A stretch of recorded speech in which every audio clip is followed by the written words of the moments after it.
여러분 안녕하십니까? 유엔 사상 가장 강력한 대북 제재가 실행된 가운데 우리 정부도 오늘 독자적인 대북 제재 조치를 발표했습니다. 강력하고도 다각적인 제재에 반발한 듯 북한이 우리 정부 주요 인사 수십 명의 스마트폰을 해킹한 사실도 밝혀졌습니다. 네, 독자 대북 제재안과 북한의 해킹 공격, 남성우 고려대 통일외교학부 교수와 함께 자세히 살펴보겠습니다. 안녕하십니까? 안녕하십니까? 지금 이제 유엔 사상 가장 강력한 대북 제재가 실행이 이미 돼 있는 상태인데 우리 정부가 이제 독자적인 대북 제재안을 또 발표한 배경 어디에 있습니까? 예, 지난 3월 3일 유엔 안보리 결의안 270이 발표가 됐습니다. 네. 유엔 사상 비군사적 조치로는 이보다 강력할 수 없다라는 정도로 전방위적인 압박이 발표가 됐습니다.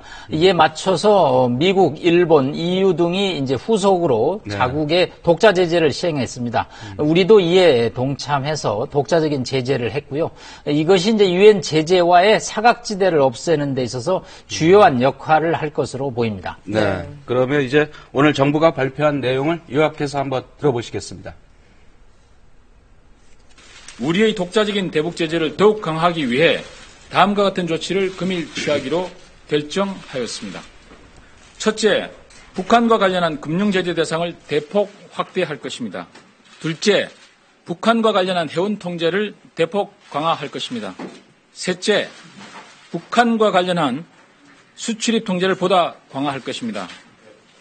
넷째, 우리 국민 재해동포에 해외 북한 식당 등 북한 관련 영리 시설의 이용 자제를 지속 계도해 나갈 것입니다.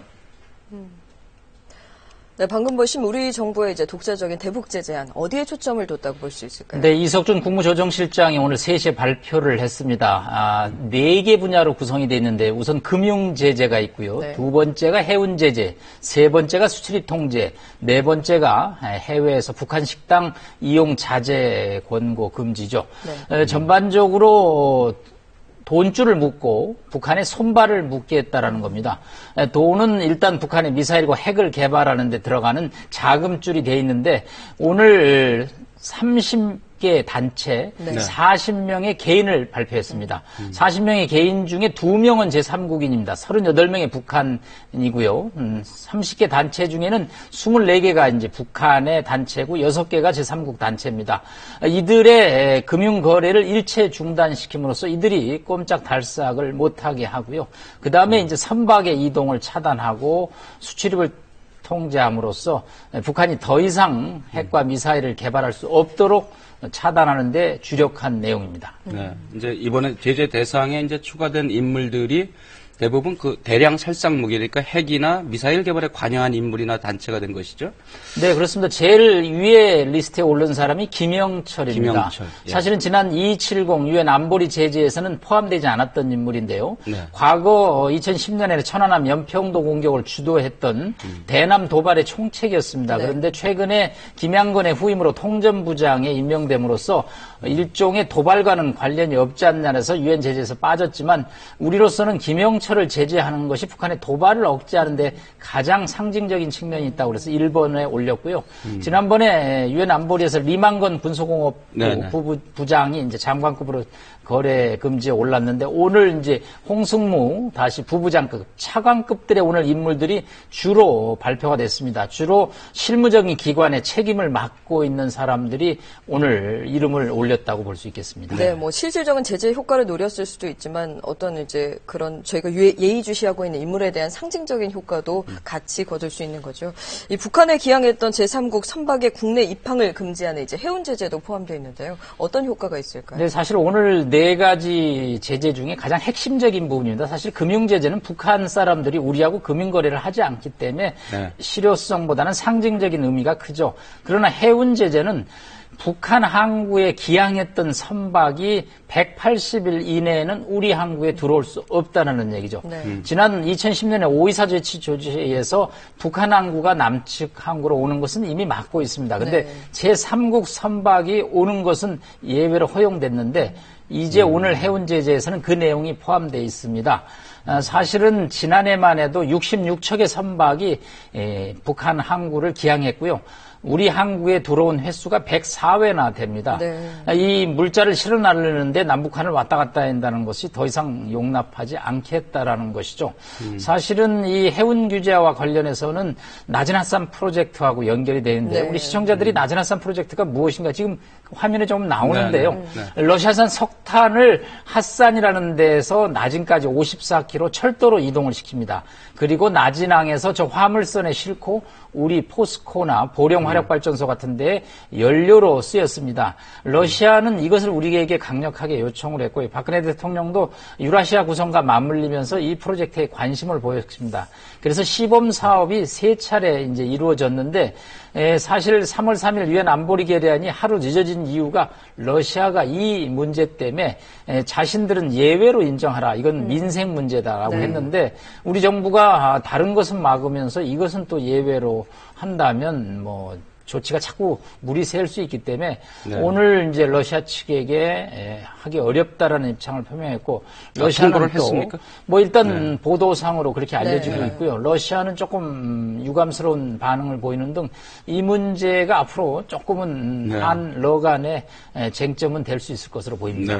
이제 러시아가 이제 그래도 이제 동참을 해주니까 그렇고, 중국에서는 이제 왕이 외교부장이 오늘 이제 북한을 제외하고 육자회담 그 체제 속에서 북한을 제외하고 3자, 4자, 5자 회담도 가능하다.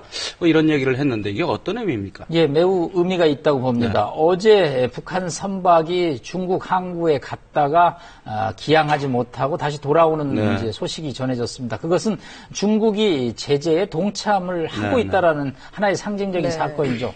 그러나 이제 중국 정부는 북한에 대한 제재뿐만 아니라 대화를 강조를 하고 있습니다. 북한의 비핵화를 위해서는 문제를 푸는 육자회담의 재개가 과거의 입장이었는데 왕이 외교부장이 3자, 5자, 4자, 3, 4, 5를 얘기를 했습니다. 중국은 양회라는 어제 전국 그 의사결정 회의에서 5년간 북중 간의 경협은 없다라고 얘기함으로써 제재 동참 의지와 동시에 그러나 또 제재와 동시에 대화를 강조함으로써 앞으로 상반기 내에 이 문제가 쟁점이 될 것으로 보이며 우리도 3, 4, 5자 북한을 제외한 또 유관국들이 포함되느냐 제외된 그런 회담에 준비를 해야 될 것으로 보입니다. 네, 이제 우리가 이제 북한의 목줄을 죄면 죄수록 아무래도 북한이 우리를 공격할, 도발할 가능성도 사실상 높아지는데요. 사이버 공격은 이미 시작이 됐죠. 북한이 최근 정부의 주요 인사의 스마트폰을 해킹했다고 합니다. 관련 내용 저희가 준비했습니다. 네, 북한이 정부 주요 인사의 스마트폰을 해킹해 음성통화 내용까지 절취했다고 국정원이 밝혔습니다. 국정원은 오늘 국가사이버안전대책회의를 열고 최근 북한의 사이버 테러 공격 사례를 공개했습니다. 북한의 스마트폰 해킹은 지난달 말부터 이달 초 사이에 집중됐으며 정부 주요 인사 수십 명의 스마트폰이 대상이 됐고 통화 내역과 문자 메시지, 음성통화 내용까지 가져갔다고 밝혔습니다. 국정원은 북한이 주요 인사의 스마트폰으로 유인 문자 메시지를 보내 악성 코드를 씹는 방식을 사용했다고 설명했습니다. 국정원은 또 북한 해킹 조직이 인터넷 뱅킹과 카드 결제 때 사용하는 보안 소프트웨어 제작업체 내부 전산망에 침투한 뒤 전산망을 장악한 사실도 확인해 보안 조치를 취했다고 공개했습니다. 해당 업체는 2천만 명 이상이 사용하는 보안 프로그램 제작업체인 것으로 전해졌습니다. 참 이번 그 해킹을 보니까 정부 주요 인사들은 이 스마트폰도 좀 보안이 잘 되는 거를 좀 써야 되겠다 이런 생각도 좀 들긴 하는데 주로 어떤 인물들이 해킹 대상이 됐습니까? 뭐 저는 정부 주요 인사도 아닌데 제 이메일에 가끔 북한에서 해킹을 하고 그렇습니다. 그래서 주요 저도 인사시죠. 늘 보안에 이제 주의를 하는데 주로 아무래도 정부 당국자들의 이메일과 또 스마트폰을 해킹해서 문자 메시지라든가 또 대화 내용을 절취하고 있습니다. 북한은 수학을 잘한다고 합니다. 결국은 수학이라는 게 연산이고 연산이 IT 기술이기 때문에 북한은 정예 병력을 통해서 이런 훈련을 하고 있고 이것이 이제 1월 6일 핵실험 이후에 우리에 대한 보복 차원에서 사이버 테러를 지금 감행하고 있다고 볼 수 있겠습니다. 네, 사실 사이버 테러 하면은 이제 배후를 찾는 데도 사실 쉽지 않고 그렇기 때문에 자꾸 사이버 테러를 감행하는 것으로 알고 있는데요. 북한의 해킹 실력은 상당한 것으로 알려져 있는데 우리의 지금 이 해킹 실력, 우리가 방어할 능력은 얼마나 되는지. 네, 저희도 한 10여 년 전부터 이 문제의 심각성을 깨닫고 저희 고려대학교에는 사이버 국방학과라는 그런 학과까지 이제 신설이 돼서 국방부하고 MOU를 맺어서 대응 능력을 지금 키우고 있습니다. 북한은 뭐 김일성 종합대학뿐만 아니라 이런 전문 기관을 다수 20여 년부터 설립을 해가지고 이 문제를 집중적으로 공격을 해오고 있습니다. 우리가 이제 대응을 하긴 하는데 우리는 아무래도 보안 체계가 좀 취약하죠. 우리는 뭐 개방 사회이기 때문에 지금 이제 보안 업체에 코드를 악성 코드를 심어놓고 그것을 이제 전화번호를 절취하는 방식을 쓰고 있는데 우리는 하여튼 막는데 현재는 지금 급급한 실적이고 일단은 개인들이 이 스마트폰을 자주 좀 이렇게 비밀번호라든가 이런 것을 좀 많이 바꿔서 개인들이 일단 대처하는 것도 필요할 것으로 보입니다. 네, 뭐 음성 통화까지 해킹했다고 하니까 이게 전화로 할 수도 없고 좀 난감하네요. 네, 오늘 말씀 고맙습니다. 고맙습니다. 감사합니다.